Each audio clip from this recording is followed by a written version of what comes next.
Salam sejahtera untuk kita semua. Berjumpa lagi dengan saya, Pendeta Rayu Sinampu Channel untuk membagikan kebenaran firman Tuhan.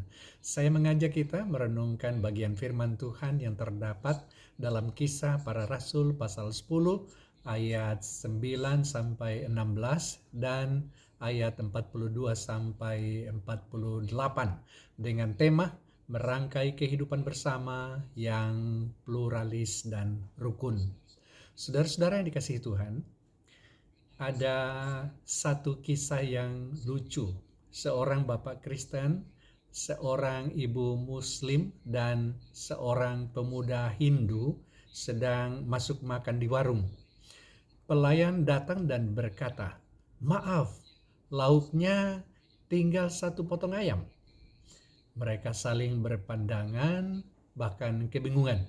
Tapi kemudian si bapak Kristen berkata begini, "Baik, mari kita doa dulu. Siapa tahu nanti ayamnya bertambah." Pelayan itu tertawa dan berkata, "Wah, kalau itu terjadi, saya langsung ikut ke gereja Bapak." Saudara, cerita ini ringan, tapi punya makna yang sangat dalam. Kita bisa hidup bersama, bercanda, dan saling menghormati meskipun berbeda keyakinan. Saudara, dalam Kisah Para Rasul 10 ayat 9 sampai 16, Petrus mendapat penglihatan tentang kain besar yang turun dari langit berisi bermacam-macam binatang. Suara Tuhan berkata, "Petrus, sembelih dan makanlah." Petrus kaget dan menjawab, "Tidak Tuhan, aku tidak pernah makan sesuatu yang najis atau haram." Namun Tuhan menjawab, "Apa yang dinyatakan halal oleh Allah, jangan engkau nyatakan najis." Awalnya Petrus mengira ini soal makanan, tapi kemudian dia sadar, Tuhan sedang mengajar bahwa tidak ada manusia yang najis di matanya.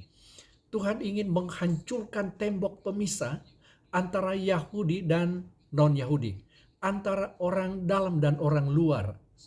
Setelah penglihatan itu, Petrus pergi ke rumah Cornelius, seorang perwira Romawi.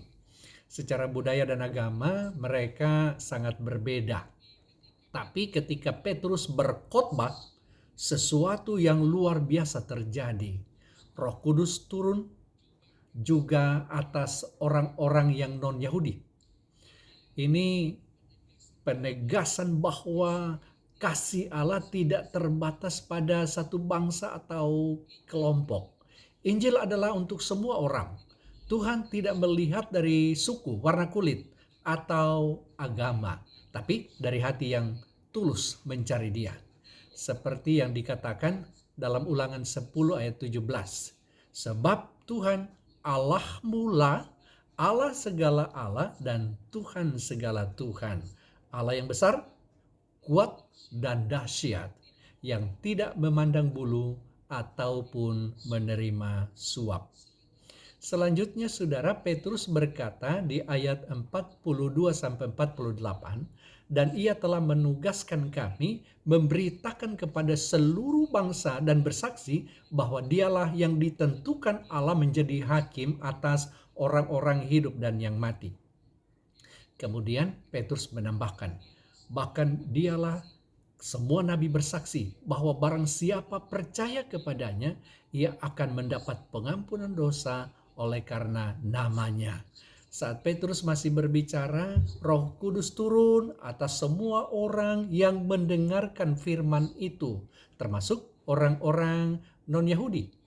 Jemaat yang datang bersama Petrus tercengang karena mereka melihat bahwa Tuhan memberi rohnya kepada semua orang tanpa memandang latar belakang. Dan akhirnya Petrus berkata, "Bolehkah orang mencegah untuk membaptis orang-orang dengan air sedangkan mereka telah menerima Roh Kudus sama seperti kita?" Lalu mereka pun dibaptis. Saudara-saudara yang dikasihi Tuhan, ini momen besar. Petrus mengakui secara terbuka bahwa Tuhan bekerja juga di luar lingkaran yang selama ini dianggap milik sendiri. Inilah fondasi teologis bagi kehidupan yang pluralis dan rukun. Karena Roh Kudus sendiri sudah lebih dahulu bekerja di antara bangsa-bangsa. Petrus yang dulunya eksklusif sekarang menjadi rasul yang pluralis. Maksudnya, ada perubahan cara pandang iman Petrus setelah perjumpaannya dengan Tuhan melalui penglihatan dan pengalaman bersama Cornelius. Petrus yang eksklusif maksudnya sebelum pengalaman di rumah Cornelius, Petrus adalah orang Yahudi yang taat pada hukum Taurat dan tradisi bangsanya. Ia percaya bahwa keselamatan hanya untuk orang Yahudi dan bahwa bergaul dengan orang non-Yahudi atau bangsa-bangsa lain dianggap najis. Contohnya, waktu Tuhan menyuruh dia makan binatang yang haram, Petrus menolak 3 kali. Itu menunjukkan pikirannya masih terikat oleh pandangan lama. Apa itu? Yang di luar Israel tidak layak di hadapan Tuhan. Jadi eksklusif di sini berarti menutup diri dan membatasi kasih serta anugerah Allah hanya untuk kelompoknya sendiri. Tapi Petrus yang eksklusif itu menjadi Petrus yang pluralis. Maksudnya begini. Setelah Roh Kudus menegurnya melalui penglihatan dan peristiwa di rumah Cornelius, Petrus kemudian sadar bahwa Tuhan tidak membeda-bedakan manusia. Ia melihat sendiri dengan mata kepalanya bagaimana Roh Kudus juga dicurahkan atas orang non-Yahudi. Dari situ Petrus mulai berpikir, kasih Allah tidak eksklusif, tidak tertutup, melainkan inklusif, terbuka, dan universal, artinya berlaku bagi semua orang. Artinya saudara, Tuhan bekerja juga di luar batas yang manusia buat. Petrus yang sebelumnya hanya menganggap umat Yahudi sebagai umat pilihan, kini berubah menjadi rasul yang terbuka, menghargai perbedaan, dan melihat semua manusia sebagai sesama yang menikmati kasih Allah. Saudara, iman yang benar bukan tentang menutup diri dari yang lain, bukan, melainkan membuka diri untuk mengasihi semua orang sebagaimana Allah mengasihi semua orang. Kalau Petrus dulu berubah dari eksklusif ke pluralis, kita pun dipanggil untuk bergeser dari sikap hanya kelompok yang benar menjadi sikap terbuka dan menghormati sesama. Kalau kita buka hati, kita akan menemukan banyak orang dari latar belakang yang lain yang juga hidup dalam kasih, kejujuran, dan kebaikan. Nilai-nilai yang juga diajarkan oleh Kristus. Hal ini bukan berarti bahwa semua agama sama, tapi kita mengakui bahwa Tuhan bekerja juga melalui kebaikan dan kasih yang ada pada orang lain. Saudara, inilah panggilan iman kita hari ini, menjadi terbuka dan taat kepada kasih Tuhan yang melampaui batas agama dan budaya. Saudara, kita hidup di negeri yang plural, Indonesia, di mana perbedaan adalah keseharian kita. Dan Tuhan menaruh kita di sini bukan supaya kita saling curiga, tetapi supaya kita belajar untuk saling melengkapi. Saya teringat satu pengalaman menarik. Satu kali seorang bapak jemaat bercerita begini, Pak Pendeta, waktu tetangga saya yang muslim puasa, saya sengaja tidak bakar ikan di sore hari. Lalu saya tanya, kenapa Pak?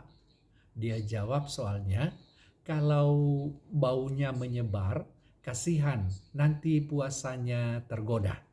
Nah, itulah bentuk kasih yang sederhana tapi dalam. Menghargai dengan tindakan kecil. Tidak perlu berdebat soal siapa yang benar, tapi menunjukkan kasih yang nyata. Bayangkan kalau semua orang berpikir seperti itu, pasti kampung kita, kota kita, bahkan negara kita akan jauh lebih damai. Karena itu saudara-saudara, seperti Petrus, kita pun dipanggil untuk keluar dari tembok eksklusif yang menutup diri dan berjalan menuju perjumpaan dengan sesama yang berbeda. Kita tidak diminta untuk mengubah keyakinan orang lain, tetapi untuk menyatakan kasih Kristus dalam perjumpaan yang menghormati. Karena dunia tidak akan mengenal kasih Tuhan lewat kata-kata kita saja, tapi lewat sikap kita yang menghormati dan merangkul perbedaan. Hidup rukun itu ibarat makan nasi campur. Jangan cuma maunya nasi saja, karena justru lauk-lauk yang berbeda itu membuat hidup terasa lebih lezat. Tuhan memberkati saudara.